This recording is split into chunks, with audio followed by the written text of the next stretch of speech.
Conventional, again, are a little less strenuous. So typically with conventional, you're dealing with people that have better credit scores, because to go conventional, you have to have a higher credit score most of the time. Okay. You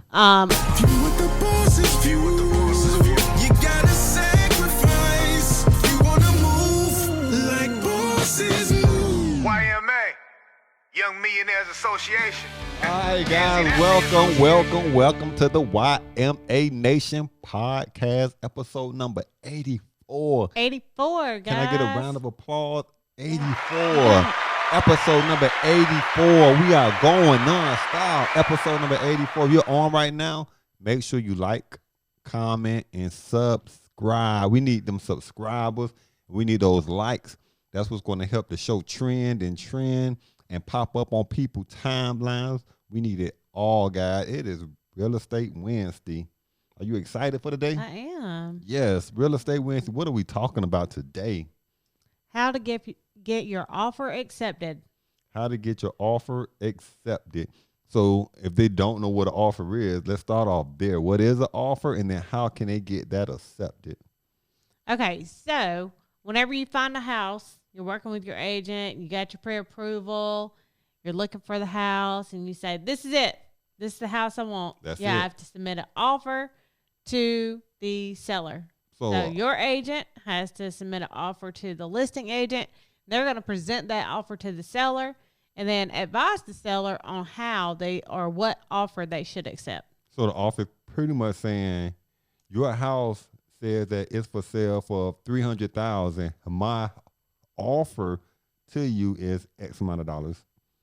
And with all the contingencies. I mean, there's a lot that goes into the offer, but we're not focused on that. Yeah, I just want them to understand what's the offer. Right. We're going to focus more on how to get your offer accepted. How to get it accepted. So once you find that house and you say, I will pay X amount for it, how do you get that accepted? How do you get it accepted? How do you get it accepted? Okay. So the first is you have to understand what you are working with.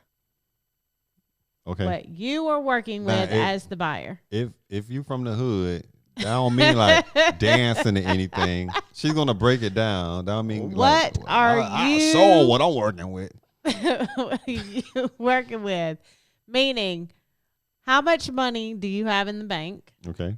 So can you show proof of funds? Okay. Do you have, assets that you can show? Assets. Okay. And what type of loan are you qualified for? A lot of people get a pre-qualification and they don't understand what type of loan that they are pre-approved for. Got you. Right? So you have to understand what you're working with and what you are able to submit in your offer to make it competitive. Assets. Is that a requirement for home buying? Can be. Okay. Like if the lender says you're pre-approved, but it's a conditional pre-approval. We need for you to have X amount of dollars for your down payment, but we also need for you to have 3 months of reserves for your mortgage. Reserves mean whatever that mortgage payment is going to be. Times 3. Times 3. Put to the side. Put to the side. Learning. Wisdom, down knowledge, payment. guys. So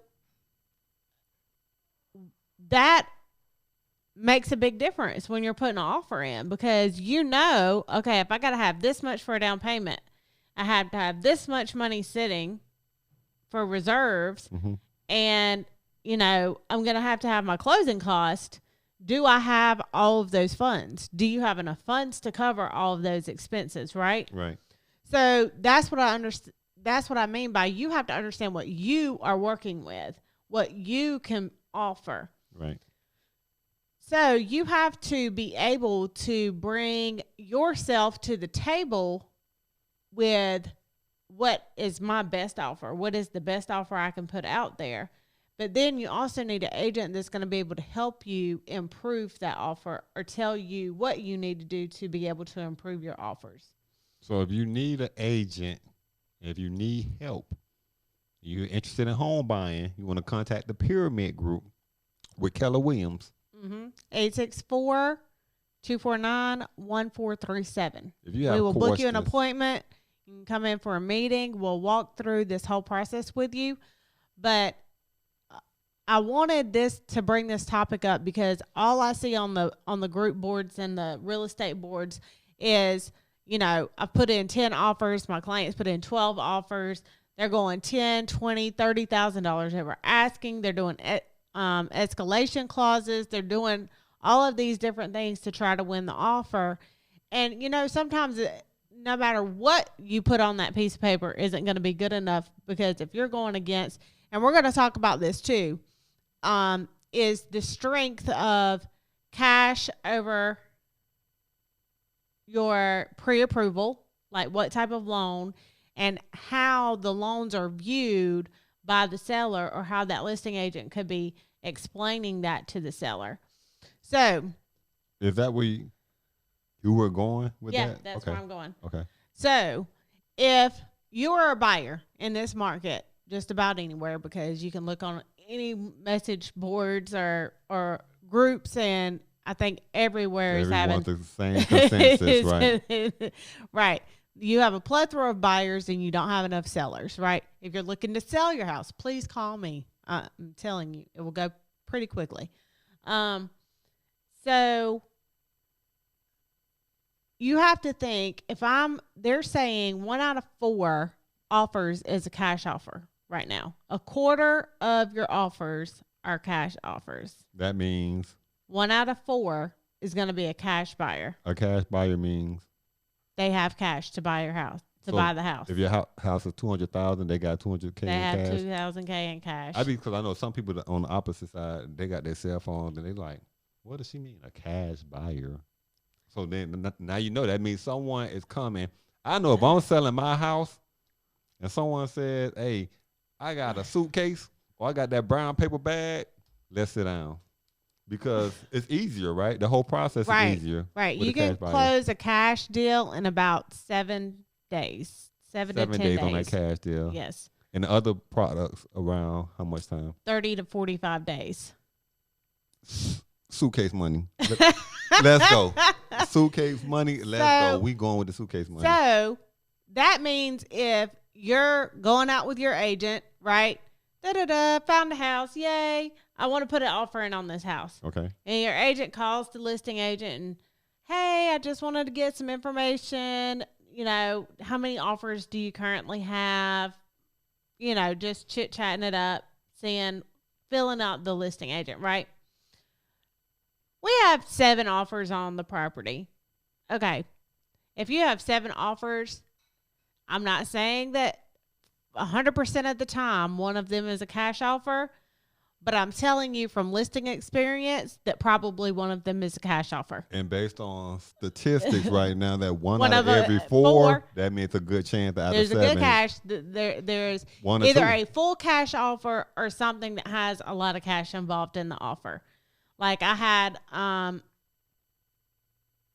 had someone reach out to me that was looking to purchase, and they was like, well, we can go up to 350 and half is going to be cash and half is going to be financed. So there's a high probability that something is going to be cash. A large majority will be cash, even if they have to finance a small portion of the loan. Okay. Right. But if you're a normal buyer, and let's say that so I'm going to rank it. So you have cash, that's number 1, right? Cash buyer, they're going to more than likely supersede any type of financing. Okay. More than likely, depending on contingencies, but just say on a regular transaction, more than likely, right? That's understandable. And typically, if they're cash, they can go over asking and not have an appraisal. You don't have to worry about the property appraising. You don't have to, simplifies the entire process. Right, the entire process. Then you have your conventional loans. So your conventional are not as strenuous as your FHA and your USDA and your South Carolina or your down payment assistance program. I started off checking it every other week, just like most people do. Then it got out of control. I couldn't help myself. I started checking it day after day after day.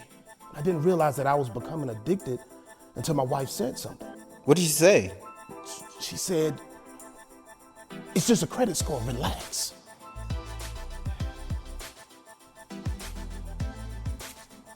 Are you checking your credit score? Huh? Hold on. Products for your state, wherever you are, because there's a couple of different type of down payment assistance products. So if you're using any of those, then your conventional is going to be next in line. Okay.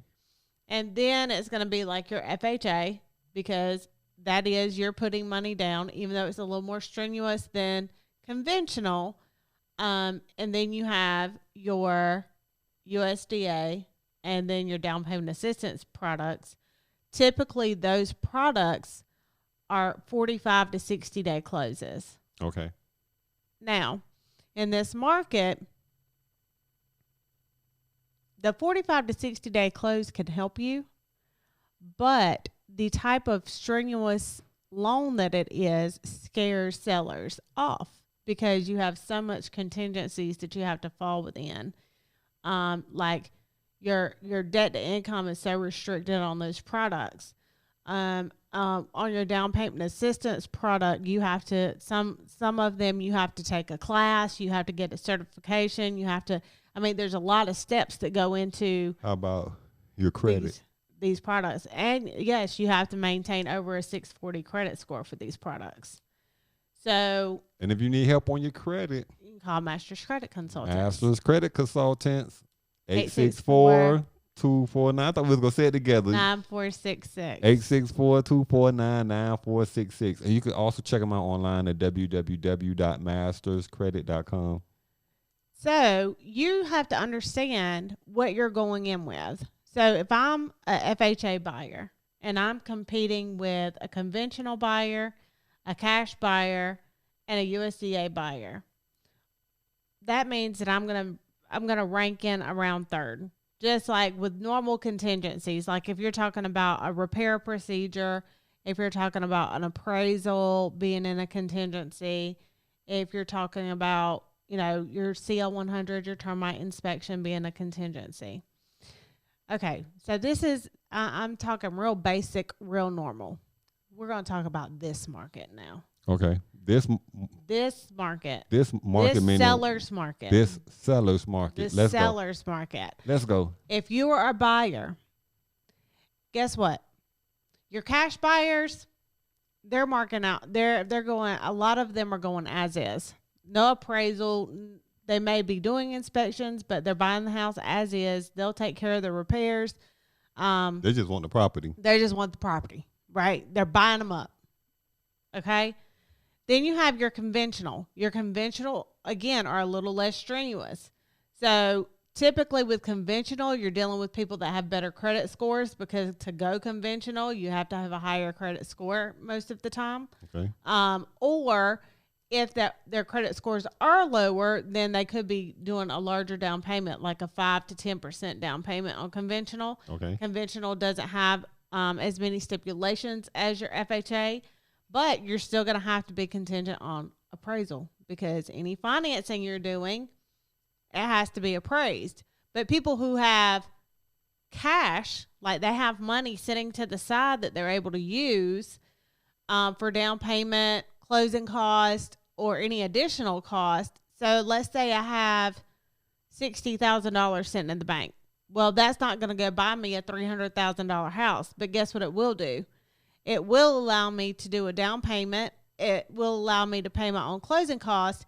And then if we get a multiple offer situation, it will allow me to go $20,000 to $30,000 over asking price, because even though it appraises, if I do a clause in there saying that, well, even if it doesn't appraise, I'll pay the difference. Right. In cash. People are doing it. So that makes sense. Especially if they have the more it. money you have. So we always talk about like credit is king, credit is taking over. But guess what? Cash is still important. Oh, yeah.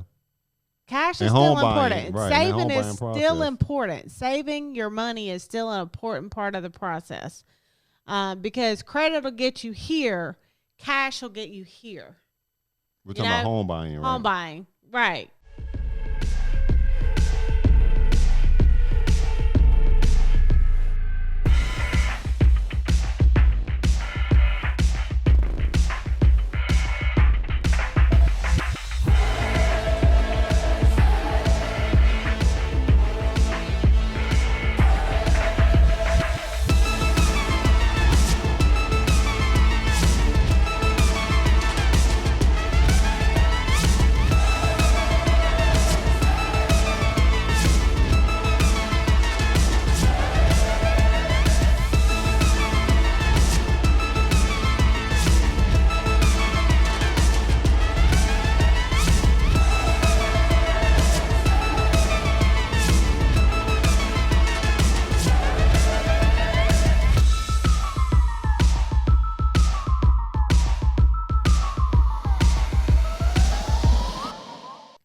So in this market, you know, and it's funny, you see all the videos and a lot of agents coming out and with, you know, 2-3 years ago, you could call an agent that had a listing and say, hey, you know, I'm going to put an offer in. Your house has been on the market for 60 days. So, you know, we're going to go 10,000 below asking. We want all the seller closing costs. We want, you know. Not anymore. We want a due diligence period of like 15 days. And that's all changed now. Right. Is all changed. So you have to understand what your value is as a buyer. So once you understand that, then you can understand where you need to get to be able to be competitive in this market.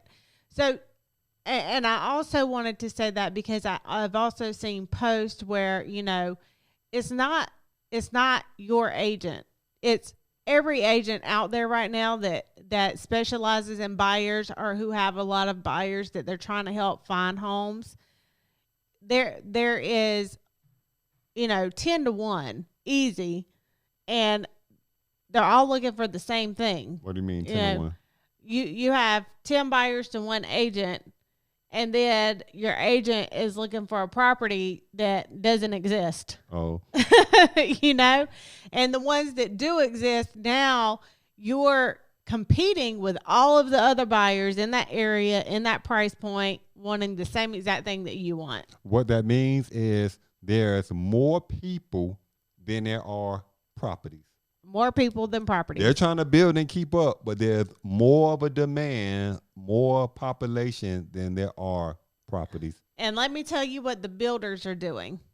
They're going up on the amount of earnest money that you have to put down. I can think of at least 3 builders right now that now require higher earnest money that they did just 2 months ago. And if they haven't seen the previous episodes, Ernest, explain money. that. Earnest money is what you have to put down to kind of hold that property, saying that you want the property. And some of the builders are making it non-refundable. What that means is that you say, hey, I'll put this amount down on a property, take it off the market. Pull that for sale sign. Also, now you have new construction. You're talking about homes that aren't even completed going into multiple offer situations. That means multiple buyers are offering on a house that's not even built yet.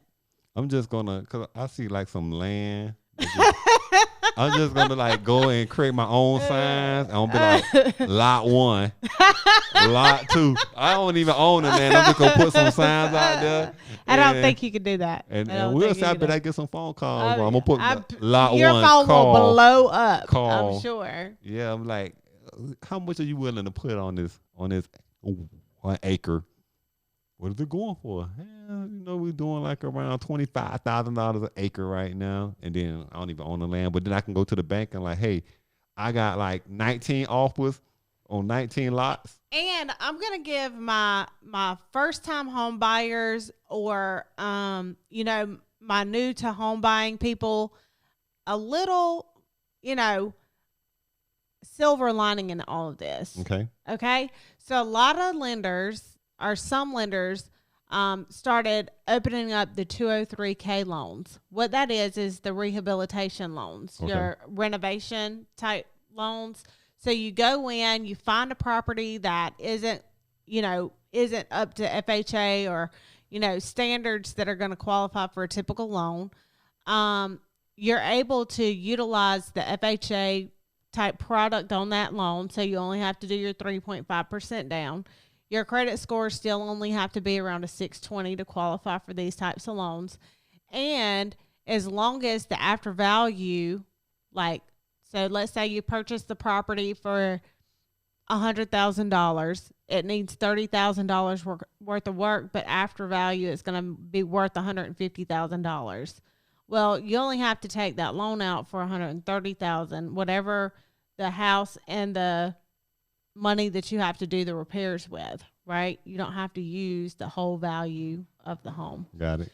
But now is a good time for people to, there's a couple of houses I know that are on the market I tell people, if you're willing to wait that time for the house to get repaired, which I know the cost of supplies and stuff is up, and so it will take a longer period of time.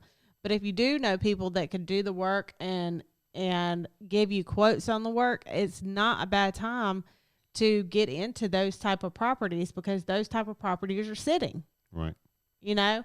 So you just have to know what to look for and allow your agent to guide you and help you through the process. Sometimes you have to think outside of the box when the market changes, or if you're not really able to find something that suits you, or you're getting beat out on all these offers on these ready to go renovated houses.